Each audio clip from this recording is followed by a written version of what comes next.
Shalom saudara, kita berjumpa kembali hari ini hari Sabtu tanggal 22 Agustus 2020.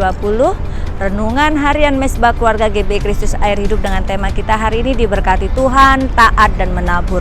Pembacaan kita Kejadian pasal 26 ayat 1 sampai 25, ayat emas kita di ayat 12.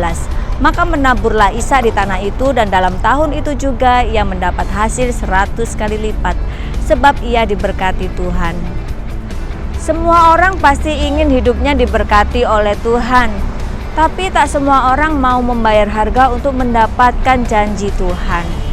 Maunya serba cepat tanpa mau mengerjakan apa yang seharusnya menjadi bagiannya.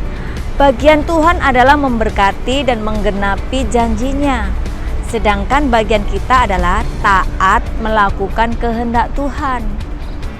Mari kita belajar dari kehidupan Ishak.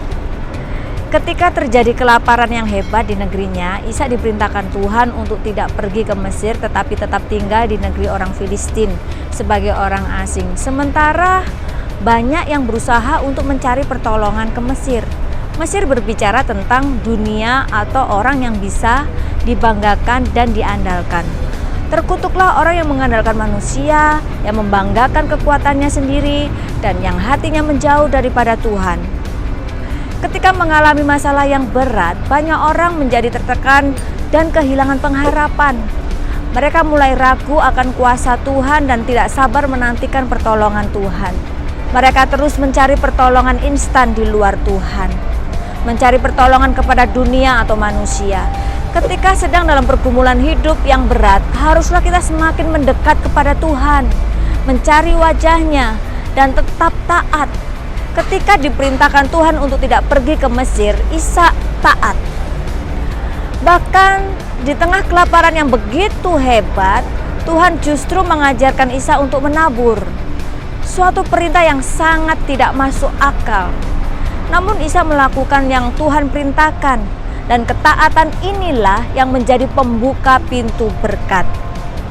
Alkitab menyatakan, ia diberkati Tuhan dan orang itu menjadi kaya, bahkan kian lama kian kaya, sehingga ia menjadi sangat kaya. Tuhan memberkati Ishak dengan limpahnya sehingga ia mengalami tingkatan berkat, yaitu kaya, tambah kaya, dan sangat kaya. Namun setelah hidupnya diberkati, Ishak tidak lupa diri.